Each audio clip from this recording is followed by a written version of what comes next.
അപ്പം ഇന്നത്തേത് ഒരു what ഈറ്റിനെ day video ആണ് കേട്ടോ. ഇന്ന് എന്തൊക്കെയാണ് ഞാൻ കഴിച്ചത് ഞാൻ നിങ്ങളെ കാണിച്ചു തരാം. അപ്പം നിങ്ങൾ ഇന്ന് എന്താ കിളി എടുത്തുകൊണ്ട് കഴിക്കാൻ പോകുന്നു അല്ലെന്നുണ്ടെങ്കിൽ ആരെങ്കിലും എന്താ കിളിയുടെ തീറ്റ തിന്നാൻ പോവുകയാണോന്ന്. ഒന്നുമല്ല, ഇത് എൻ്റെ കിളിയല്ല, എൻ്റെ ഫ്രണ്ടിൻ്റെ കിളിയാണ്. പുള്ളിക്കാരത്തി നാട്ടിൽ പോയപ്പോൾ കിളിക്കുഞ്ഞുങ്ങളെ നോക്കിയേക്കണേന്നും പറഞ്ഞ് തന്നതാണ് കേട്ടോ. ഭയങ്കര ചൂടാണ്. ഭയങ്കര ചൂടെന്ന് വെച്ചാൽ ഇതുങ്ങളെ പുറത്ത് വെക്കാൻ പറ്റത്തില്ല. കാരണം ഭയങ്കര ചൂട് കാരണം ഇവരിങ്ങനെ വാ തുറന്ന് ഇങ്ങനെ ഇങ്ങനെ കീ കീ കീന്ന് വെച്ചുകൊണ്ടിരിക്കും. അപ്പം നമ്മൾ റൂമിനുള്ളിലാണ് വെക്കുന്നത് കേട്ടോ, ഡേ ടൈം ഫുള്ള്. അപ്പം ഞാൻ രാവിലെയും വൈകുന്നേരവും ഇതുങ്ങളെ പുറത്തൊന്ന് എടുത്ത് വെക്കും. ആ ചെറിയ വെയിൽ വരുന്ന സമയത്ത് പുറത്തെടുത്ത് വെക്കും. വെച്ചിട്ട് ഒന്ന് വെള്ളമൊക്കെ അതിൻ്റെ മേളിലൊഴിച്ച് ഒന്ന് കുളിപ്പിക്കും കേട്ടോ. എന്നിട്ട് തീറ്റയൊക്കെ കൊടുത്തിട്ട് കുറേ നേരം പുറത്തെടുത്ത് വെക്കും. അങ്ങനെ രാവിലത്തെ ഫുഡ് ചപ്പാത്തിയും ദാലുമാണ് കേട്ടോ. ചപ്പാത്തിയും ദാലും. ഇപ്പം ചൂടായതുകൊണ്ട് തന്നെ ചപ്പാത്തിയുടെ കഴിപ്പ് കുറച്ച് കുറവാണെന്ന് വെച്ച് കഴിഞ്ഞാൽ നന്നേ കുറവാണ്. അപ്പം ചപ്പാത്തി ദാല്, അതിൻ്റെ കൂട്ടത്തിൽ ഒരു ഗ്ലാസ് പാല് ഞാൻ കുടിക്കുന്നുണ്ട് കേട്ടോ. കാൽഷ്യം വേണമല്ലോ, കാൽഷ്യം. അങ്ങനെ അതെല്ലാം കഴിച്ചു കഴിഞ്ഞു. പിന്നീട് ഒരു 12 മണിയൊക്കെ ആവാറായപ്പോഴത്തേനും ജ്യൂസാണ് കേട്ടോ. ഇപ്പം ഡെയിലി ജ്യൂസ് കുടിക്കുന്നുണ്ട്. കാരണം വാട്ടർ ഇൻടേക്ക് കൂട്ടണമല്ലോ എന്ന് കരുതിയിട്ട് നമ്മൾ നാരങ്ങ വെള്ളവും അതുപോലെ തന്നെ ജ്യൂസുകളും ഷേക്കും ഒക്കെ അടിച്ച് കുടിക്കാറുണ്ട്. അപ്പം തണ്ണിമത്തനെടുത്ത് കട്ട് ചെയ്ത് അത് ഞാനൊന്ന് ഫ്രിഡ്ജിൽ വെച്ച് തണുപ്പിക്കും കേട്ടോ. എന്നിട്ട് ആവശ്യത്തിന് മധുരമൊക്കെ ചേർത്ത്, പഞ്ചസാരയാണേ വേണമെന്നുണ്ടെങ്കിൽ നിങ്ങൾക്ക് ഹെൽത്തി ആയിട്ട് വേണമെന്നുണ്ടെങ്കിൽ തേനൊക്കെ ചേർക്കാം. ഞാനിവിടെ പഞ്ചസാര ഇപ്പോൾ ചേർത്തു. പിന്നെ നാരങ്ങ നീരും പഞ്ചസാരയും ഒക്കെ ചേർത്ത് നന്നായിട്ട് അടിച്ച് എടുത്ത് കുടിക്കും കേട്ടോ. ഈ ചൂടെന്ന് വെച്ച് കഴിഞ്ഞാൽ ഭയങ്കര ചൂടാണ്. 48 ഡിഗ്രി ചൂടാണ് ഇങ്ങനെ. അപ്പം നമ്മൾ ഈ ചൂടത്ത് ഈ തണുത്ത ജ്യൂസ് കുടിക്കുമ്പോൾ ഉണ്ടല്ലോ, ഒരു പ്രത്യേക ഒരു ഫീലാട്ടോ. നമ്മുടെ ഇങ്ങനെ തൊണ്ടക്കീഴിൽ നിന്ന് ഇങ്ങനെ ഇറങ്ങിപ്പോകുന്നത് നമുക്ക് നന്നായിട്ട് ഫീൽ ചെയ്യും. അങ്ങനെ ജ്യൂസൊക്കെ കുടിച്ചെല്ലാം കഴിഞ്ഞ് ഒരു 2 മണിയൊക്കെ ആയപ്പോഴത്തേനും ചോറ് കഴിക്കാനായിട്ട് എടുത്തു കേട്ടോ. ചോറും മോര് കറിയും പിന്നെ ചിക്കൻ കറി, അതിൻ്റെ കൂട്ടത്തിൽ ഒരു അയല വറുത്തതും കൂടെ ഉണ്ട് കേട്ടോ. അപ്പം എനിക്ക് ഭയങ്കര ഇഷ്ടമാണ് കേട്ടോ ഈ മോര് കറിയുടെ കൂട്ടത്തിൽ ചിക്കനും മീനും ഒക്കെ കഴിക്കുന്നത്. മോരും ചിക്കനും അല്ലെങ്കിൽ മോരും മീനും, മീൻ വറുത്തത്, മീൻ കറി, അങ്ങനെ എനിക്ക് ചോറിൻ്റെ കൂടെ അത് കഴിക്കുന്നത് ഭയങ്കര ഇഷ്ടമാണ്. അപ്പം അങ്ങനെ ആസ്വദിച്ചിരുന്ന് കഴിക്കുകയാണ് കേട്ടോ. പിന്നെ വൈകുന്നേരം ഒരു ഉച്ച കഴിഞ്ഞ് ഒരു ഉറക്കമൊക്കെ കഴിഞ്ഞിട്ട് എണീച്ച് പഴംപൊരി കഴിക്കാം എന്നുള്ള തീരുമാനത്തിലേക്ക് വന്നു. ഒരു ഫ്രണ്ട് നാട്ടിൽ നിന്ന് കുറച്ച് ഏത്തപ്പഴം കൊണ്ട് തന്നു കേട്ടോ. അപ്പം അത് പഴംപൊരി ആക്കാമെന്ന് കരുതി അങ്ങനെ മൈദ മാവ്, 1 സ്പൂൺ അരിപ്പൊടി, മഞ്ഞൾ, പിന്നെ എള്ള്, പാകത്തിന് ഉപ്പും മധുരത്തിനൊരിച്ചിരി പഞ്ചസാരയെ ചേർത്തുള്ളൂ കേട്ടോ.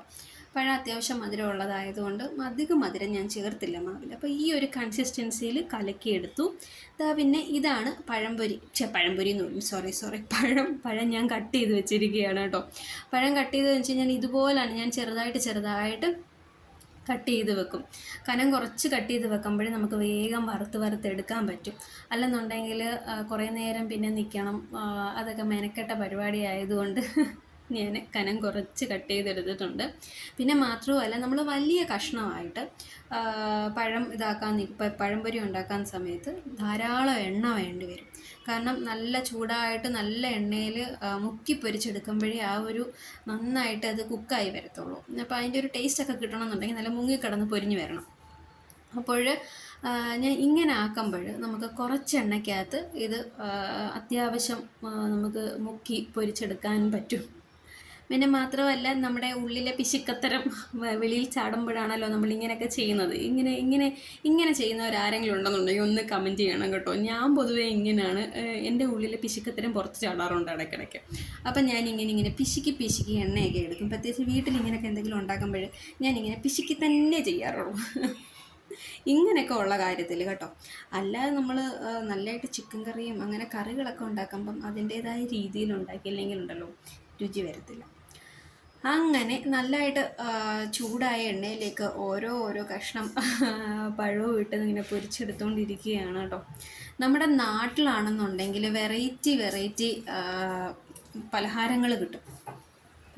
കിട്ടുമെന്ന് വെച്ചാൽ നിങ്ങൾക്ക് അറിയാമല്ലോ. ഇവിടെ എന്ന് വെച്ച് കഴിഞ്ഞാൽ ഈ സമൂസയും കച്ചോരിയും അങ്ങനെയൊക്കെ ഉള്ള ഐറ്റംസ് മാത്രമേ ഇവിടെ കിട്ടത്തുള്ളൂ. അങ്ങനെ വെറൈറ്റി ഐറ്റംസ് ഒന്നും ഇവിടെ ഞാൻ പിന്നെന്താ ഈ പറയുന്ന പാനിപൂരി അങ്ങനെയൊക്കെ ഉള്ള ഈ ചാട്ട് ഐറ്റംസ് കുറേ വെറൈറ്റി കിട്ടും. എന്നാലും നമ്മുടെ നാട്ടിൽ ഭയങ്കര വെറൈറ്റി ചായക്ക് കടികൾ കിട്ടത്തില്ലേ? പഴംപൊരിയും ഉഴുന്നുവടയും പരിപ്പ് വടയും ബോണ്ടയും മുളക് ബജി മുട്ട ബജി എന്ന് വേണ്ട ഇങ്ങനെ വൈകുന്നേരം വെറൈറ്റി ഐറ്റംസ് ഇഷ്ടംപോലെ നാട്ടിൽ നമുക്ക് കിട്ടും. ഇവിടെയൊക്കെ എന്ന് വെച്ച് കഴിഞ്ഞാൽ നമ്മൾ ഈ ഉണ്ടാക്കി തിന്നുവാണെന്നുണ്ടെങ്കിൽ മാത്രമേ ഇത്ര രുചികരമായിട്ട് കഴിക്കാൻ പറ്റത്തുള്ളൂ. അല്ലെന്നുണ്ടെങ്കിൽ ഈ പറയുന്ന ഇവരുടെ വൃത്തികെട്ട സാധനങ്ങളൊക്കെ വൃത്തികെട്ട സാധനമല്ല കേട്ടോ, അതും കഴിക്കാൻ ടേസ്റ്റ് ഉണ്ട്. എന്നാലും നമ്മളുടെ നാട്ടിലെ ഫുഡിനെ വെച്ച് കമ്പയർ ചെയ്യുമ്പോൾ എനിക്ക് അതിനോടൊന്നും വലിയ താല്പര്യമില്ല. എന്നാലും എന്താ പറയുന്നത്, ലാസ്റ്റ് ലീവിന് ഇതുപോലെ നാട്ടിൽ ചെന്നപ്പോഴും ഇത് കണക്കായിരുന്നു. ഇഷ്ടംപോലെ ഫുഡ് കഴിച്ചു കേട്ടോ. അന്ന് ഇഷ്ടപ്പെട്ടതാണ് കണ്ടോ, കുഞ്ചു ഓടുന്ന ഓട്ടം കണ്ടോ. അന്ന് കുഞ്ചുവിനും കാഞ്ചിക്കും ഇഷ്ടപ്പെട്ടതാണ് ഈ പഴംപൊരിയും ഇങ്ങനെയൊക്കെയുള്ള ഐറ്റംസ് കേട്ടോ. അങ്ങനെ എന്താ ഈ വറുത്ത് കോരി വെച്ച് അതിനിടയ്ക്ക് ഇഷ്ടംപോലെ പറക്കി തിന്ന് കഴിഞ്ഞു കുഞ്ചുവും കാഞ്ചിയും ഏട്ടനും. അവർ ഓൾറെഡി അവിടെ തിന്നുകൊണ്ടിരിക്കുകയാണ്. അങ്ങനെ ചായയും പഴംപൊരിയും ഒക്കെ ആയി.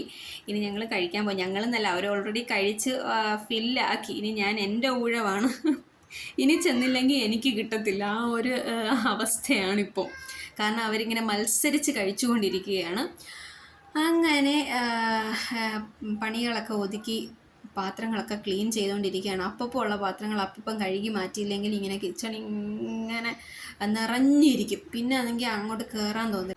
ക്ലീനായി കിടക്കുകയാണെന്നുണ്ടെങ്കിൽ പിന്നെയും എന്തെങ്കിലുമൊക്കെ വന്ന് നിന്ന് ചെയ്യാൻ തോന്നും. അല്ലെന്നുണ്ടെങ്കിൽ പിന്നെ മടിയാവും. വാരി വലിച്ചിട്ടേക്കുന്ന കണ്ടു കഴിഞ്ഞാൽ പിന്നെ ഒന്നേന്ന് ക്ലീനാക്കി പിന്നെ കുക്കിംഗ് തുടങ്ങുമ്പോഴത്തേനും മടിയായിപ്പോവും. അങ്ങനെ പുറത്ത് പോയി കുറച്ച് സാധനങ്ങളൊക്കെ വാങ്ങിക്കാനുണ്ടായിരുന്നു. അങ്ങനെ സാധനങ്ങളൊക്കെ വാങ്ങിച്ചു. മക്കൾക്ക് ഐസ്ക്രീമൊക്കെ വാങ്ങിച്ചു കൊടുത്തിട്ട് അവർ ഐസ്ക്രീമൊക്കെ കഴിക്കുകയാണ്.